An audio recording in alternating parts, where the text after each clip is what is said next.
Thank you. That was awesome. Appreciate it. All right.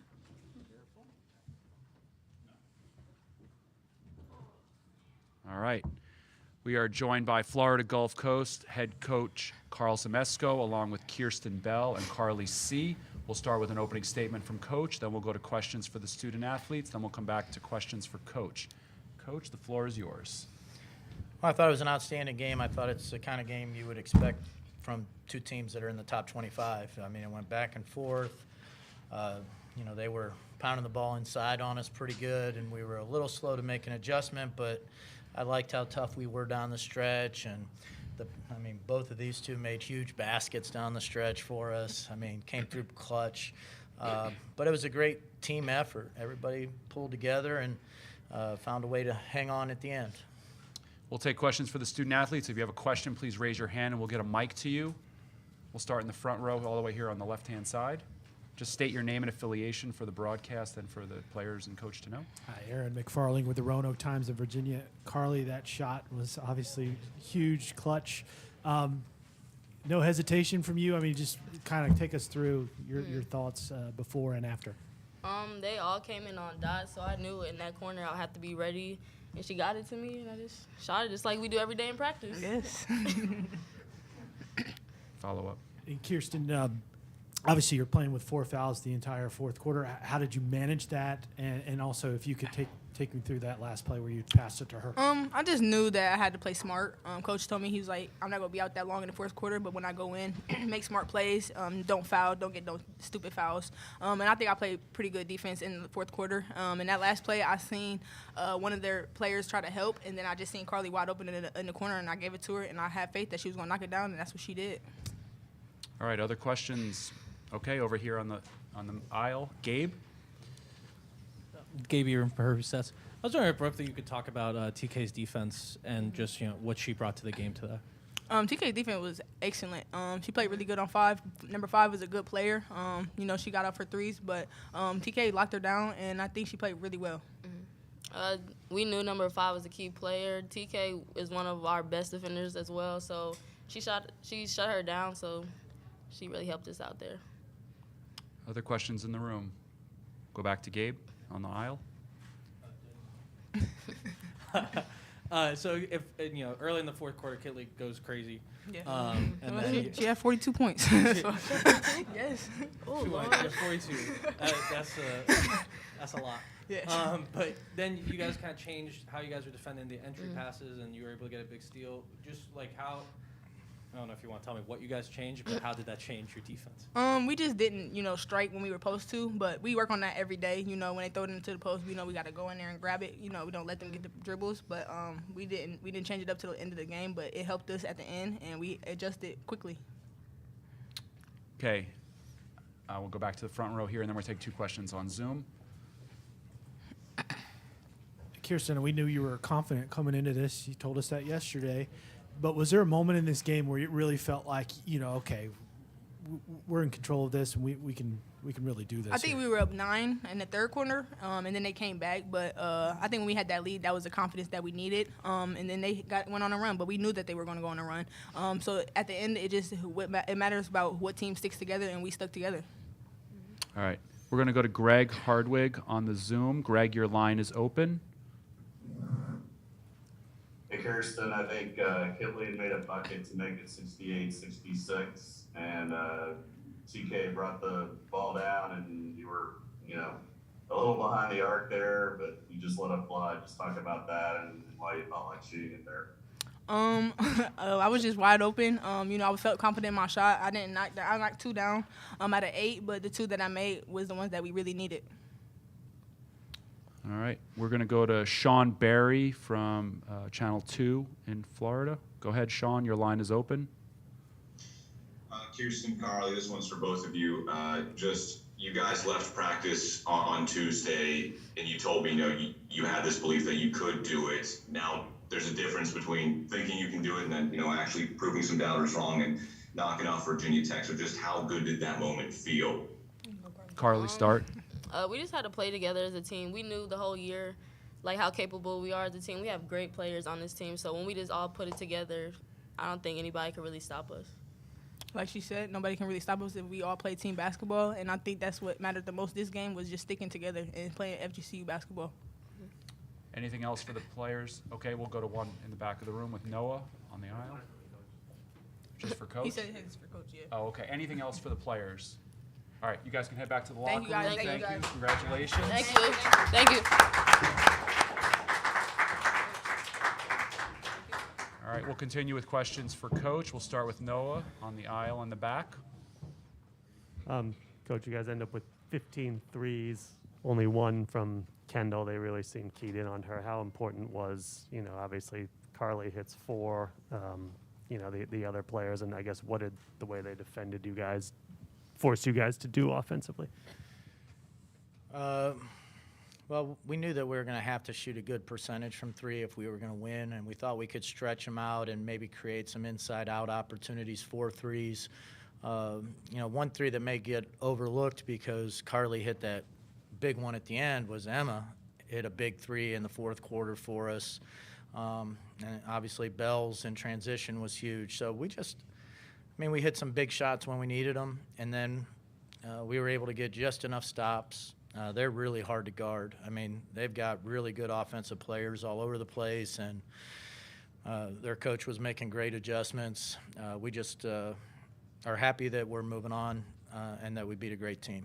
The first quarter, 15 of your 18 shots were from 3. Was that a little overkill, did you think? Or it looked like you guys were trying to pound it a little bit inside and drive to the rim a little bit more after that? Well, there's a couple times where I thought we shot it when we should have drove. Now, part of that's probably my fault because I told them, hey, we're going to be shooting a lot of threes today, and we're going to need to shoot a good percentage if we win. But we didn't have to shoot everyone. We could have attacked the paint a little bit, and even if it was a 3, as long as it was a little bit easier 3 than some of the ones we took early. I thought we settled down and our shot selection got better the last 3 quarters. Go on the aisle here to Gabe. Coach, I asked the players this, but late in the fourth, did you guys switch strategies against Kitley, or were you just kind of executing what you had planned to do to make those entry passes harder? Well, we're having some different matchups than we were expecting to have because we were getting in foul trouble. So that put people in different positions, and we weren't executing how we were going to play her on deep catches very well. And part of it is my fault because, at the beginning of the fourth quarter, they kept going into her, and I kept yelling at the other end what to do, and I'm sure they didn't hear me. And I'm thinking, boy, this game is going to be tight at the end. I hate to waste a timeout, but I don't think it would have been wasting a timeout because when we finally were able to get together and make the adjustment, we were able to at least force a couple turnovers on the post entry. But, Kitley played fantastic, and they did a great job getting her the ball. And, that's why she's an All-American post player. We'll stay in the second row on the right. Hi, Coach. I'm Wilson Tarpe Jr. from the Focus TV. My question was, what did you think about the contributions you got from Andrea Cecil today? I thought she was huge. They were backing off a couple of our players, and Cecil's got a lot of experience. She's a really good player, and she's a threat from 3. She's an excellent shooter. So I thought when we put her in, it kind of stretched their defense out a little more, and we were able to do more things offensively. Like now TK can get to the rim. There's not as much help in there. So I thought she had a fantastic game. One thing I told her this week, because she didn't play a lot in the tournament championship game, there was some different matchups. I told her that I could see her having a big role in this game. And then as the second quarter started, I went down to her and I said, get ready. In about a minute, you're going to be getting in and you're going to be going. And she came in, knocked down a 3. She was ready. So give her a lot of credit. She's a great player. And when she's got the opportunity, she made the most of it. We'll take one more in the room here, and then we'll go to Zoom. Front row left. Congratulations, Coach. Did you give Kirsten some instructions when you put her in the fourth quarter about the foul situation, like how to handle that defensively? And we moved her off the kid that kept going to the foul line, and then we told her not to foul. That's it. Yep. All right, we'll go to Greg Hardwig from Naples Daily News. Greg, go ahead. Carl, congratulations. Two from me. I knew you said you couldn't get up to the start that you guys had been the last couple of games. How important was that? And then also, start of the fourth quarter, after the play by Kirsten there where she got the foul, and it was 6th and they tied it up. How concerned were you at that point? Well, when it's tied or you're down 2 in the fourth quarter, you're concerned. You can't waste any possessions. You're gonna have to make a couple shots and hopefully make a couple defensive plays. We played a really good game, and we had to beat a good team. We had 19 assists and 3 turnovers for a whole game. That's taking care of the ball. We shared the ball well, and to beat a team as good as Virginia Tech, that's really the only way to do it. So I'm glad that we played team basketball, and so many people were able to make great contributions to this win. We'll go to Sean from Channel 2. Going to be headed into Sunday, regardless of who you're playing, as you guys try to get to your first Sweet 16 ever? I didn't hear the beginning of the question. Go again, Sean. I was going to say, what is your message going to be then, regardless of who you guys will see on Sunday, as you guys try to get into your first Sweet 16 ever? Well, I think it's just, get back to work. We celebrate this win. It's great, but very likely we're going to have to play another great team in a couple days. So we can't waste any time. Whoever wins this game out there, they're both, really good teams that pose challenges for you. So, we'll see who wins, and then we will try to get as prepared as we can possibly be in a short turnaround. All right. One last question in the room on the aisle here. Gabe. I hope this isn't weird, but I noticed you have this really big sheet that I see like football coaches have. I don't really see a lot of basketball coaches have, so I just wanted to know if there's what's on it.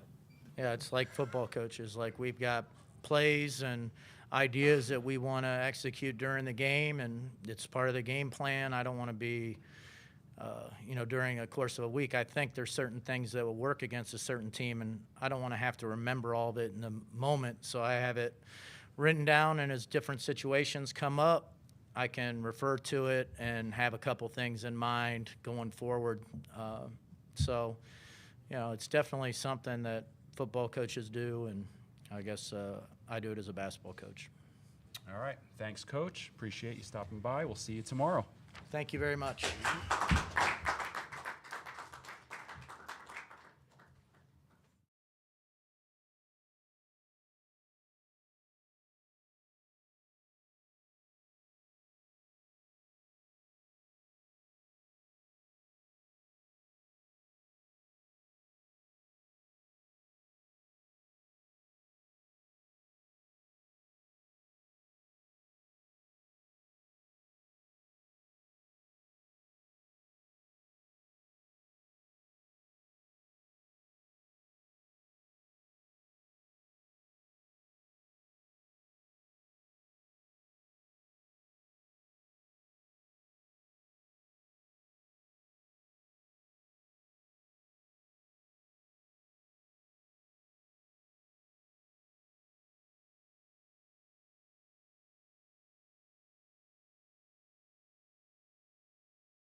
we are joined by Virginia Tech head coach Kenny Brooks, Elizabeth Kitley, and Asia Shepard. We'll start with an opening statement from Coach Brooks, then we'll go to questions for the student athletes, then we'll do questions for Coach.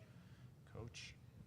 Obviously, we're very disappointed with the outcome, but it doesn't change how I feel about these kids. The effort that they gave all year, very, very proud of what they accomplished.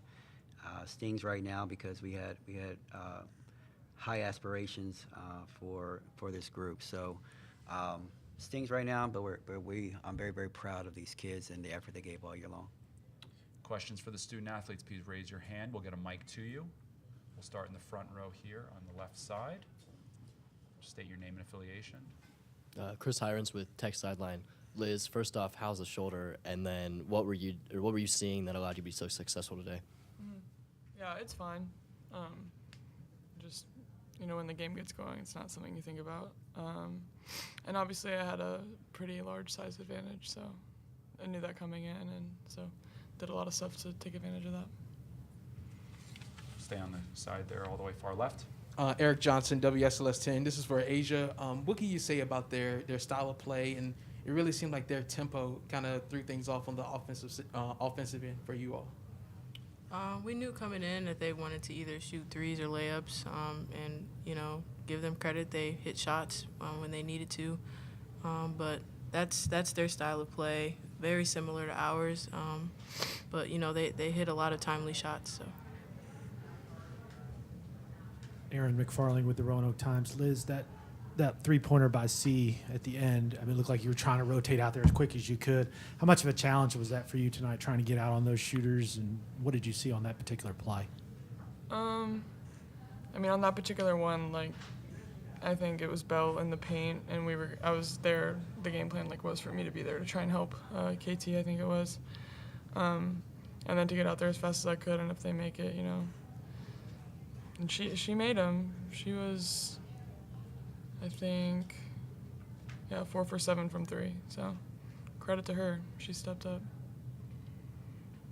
Other questions in the room here? We'll go to Gabe on the aisle, and then we'll come back over on the left side.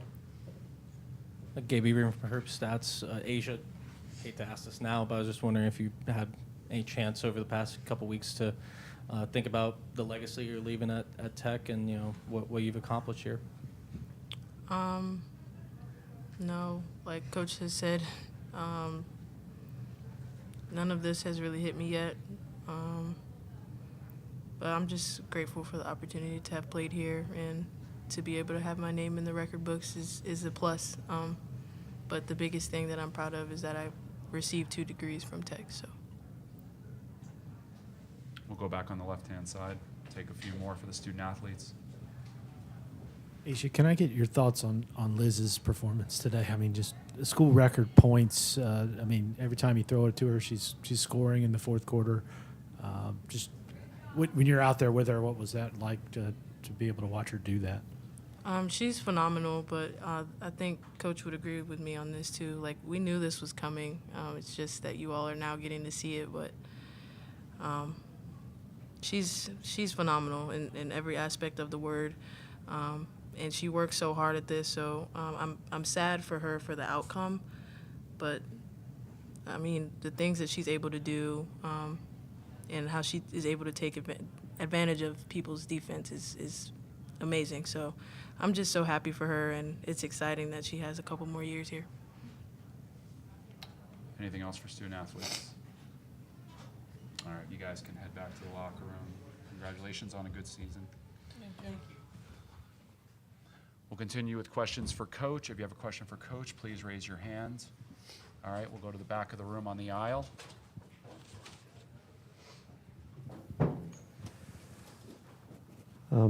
Coach, you hold Kendall Spray to 1 3-pointer, and I think that was kind of a desperation shot at the end of the shot clock, but they still finished with 15. Was it just a case of too many sort of supporting players stepping up for them, and it's hard to guard everyone? Yeah, it is. It is hard to guard everyone, and we wanted to make sure we did a really good job on the main 2 3-point shooters. But in a game like that, with a game plan like this, Carl probably can say the same thing. I think their game plan was to take away our 3 and let Liz do her thing, and she did it. And our game plan was to, make the others hit shots, and they did. And it wasn't only that they were hitting shots; they were hitting timely shots. The big ones when momentum was about to swing our way, or whatever the case might be. And give those kids credit, man. And this is not just a Kirsten Bell show, or whatever the situation is. They did a really good job, and they stepped up and they knocked down shots, and they looked confident. So it's a good game. It's a really good game, very entertaining game. But give them credit; they did a really good job. We'll go in the front row here on the aisle, and then move our way across. Jack Brisnine, 3304 Sports. They only had 3 turnovers on the game. What about the way that they played offense made it so hard to disrupt their passing lanes? We're not a disrupting team. You can look at our stats, and I'm very proud of it. We don't turn the people over a lot. We guard the paint. All right, we guard the paint, and we force you to shoot a lot of mid-range shots. This is why we knew it was going to be a tough matchup for us, because they don't shoot mid-range shots, and it's either a layup or a three-point shot. And when you've been practicing it for 365 days, it's what you do. And so we didn't want to overextend and try to get them. They're a very smart basketball team, very well coached basketball team, and so you're not going to give them layup backdoor cuts. They take advantage of that. So we try to keep them in front of us, make the others shoot the threes, and they stepped up and they made them. So I'm not looking at the fact that we only turned them over 3 times as a disappointment. It wasn't part of our game plan. Our game plan was to really contest those 3-point shots and make the others make them. Work our way across. Kenny, no 3-pointers in the first quarter that you guys took, and then took 8 in the second. Did something just switch, or did the shots just become open? Yeah, well, I mean, we just kind of went with the flow of the game. Obviously, we knew we had a size advantage inside, and once we found out that they were really trying to go one-on-one with Liz, that's where our focus was, to go there. And then they kind of mixed it up a little bit, where they were kind of like us. They were in desperation mode. They were like, okay, we got to change something. Then they kind of threw a couple of double teams at her, and like we tried to switch up our focus off of the ball screens or the way we were playing. But we're a team. We've never been one way or another. We're not one-dimensional. We're not just inside, outside. We pretty much play to the flow of the game, and that's the way that the game was going. We'll take 2 more in the front row here, then I got to go to Zoom. Kenny, you told us yesterday, look, don't get upset if they hit a 3. We know it's going to happen. They hit one in the third quarter that was off the backboard at the end of the shot clock. At that point, I mean, were you like, what do we got to do here to sometimes the basketball gods are on your side, and that's why it's why you play the game, and miracle things happen, and this time of the year just gets really exaggerated. But that was a momentum swing. I think we were fighting, and we were doing what we needed to do to climb back in. I think that took them back up to 7 or 8 point lead, and just the way that it happened, it's just it could have been demoralizing. But we responded from it, and we were able to take the lead. And a couple of things happened after that we could have done better to shore up the lead. But you look at a shot like that, and you play basketball long enough, you coach long enough, you're on both sides of that kind of shot, and that's just something that you have to make your own luck. And maybe we don't even think about that shot if we had handled some other situations differently. But it was a momentum swing for them, and maybe it pushed them over the hump. All the way on the left-hand side. Coach, along those same lines, did you ever find yourself having a huddle in which you told your girls, hey, let's stay true to who we are? As much game planning as you did to defend them, did you ever have to remind them, say, hey, let's stick to what we do best? Yeah, I mean, you have to in a game like this. What's your alternative? You're not going to go out and just do something totally different. You've been practicing what you have been preaching all week. And eventually you got to say, okay, if we push out a little bit harder and we contest a shot, maybe they don't make that shot. But again, you give them credit, man. They made timely shots. It was like if they desperately needed to have that shot, it seemed like they made it. And maybe it was just me and the way it felt, but you give them credit. They made those shots. All right, we'll go on the aisle here, then we'll take one on Zoom, then we'll wrap up. Coach, they switched up their coverage on Kitley in like the middle of that fourth quarter. I was just wondering if you were expecting them to play that card, and if you could evaluate how your team play that what? Like play the card of like kind of just attacking the entry pass. Well, I mean, the way they started playing her, anytime that it's lefty up there. Anytime that anybody plays her one-on-one, her numbers are astronomical. She's player of the year, and she averages 17 points a game in our league, and she gets beat up quite a bit. She gets beat up all the time, double team, and when she's able to move freely, I don't think there's anybody in the country that can guard her. And I'm biased, obviously, but she's a tremendous talent. So we were expecting them to do a lot of different things, and the fact that they mixed it up a little bit wasn't surprising. I just don't think tonight much would have worked, just because she really had it going. She probably missed it. She's probably really mad at herself right now because she missed 4 free throws, and that she probably missed a couple of shots that she'll be thinking about probably all night. But I thought she played, a great game. But she's a phenomenal kid. Asia said it. She doesn't care if she scores 2 points or she scores 42 points. She wants to just make sure she wins, and that's the thing that she'll be thinking about right now. We'll go to Greg Hardwig from the Naples Daily News on Zoom. Greg, your line is open.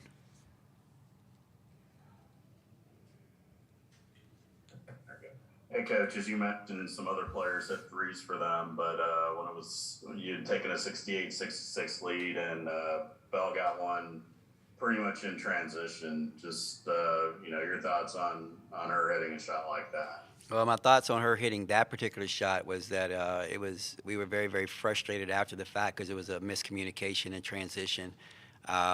We had people where we wanted them, and one of our kids took the wrong person and allowed her to walk right into the three-point shot. So that's the one thing that I remember about that particular play. But again, those are things that we have to take ownership of. You can't give a player of that magnitude a shot like that in a moment like that. And it just goes back to what I was talking about. They hit timely shots. When they needed a shot like that, they stepped up and they knocked it down. All right, Coach. Thank you very much. Thank you, guys. Appreciate it. Hey, thank you guys all year. You guys have been great. All right. Mel, how you doing? Good. Congratulations on your season. Safe travels back.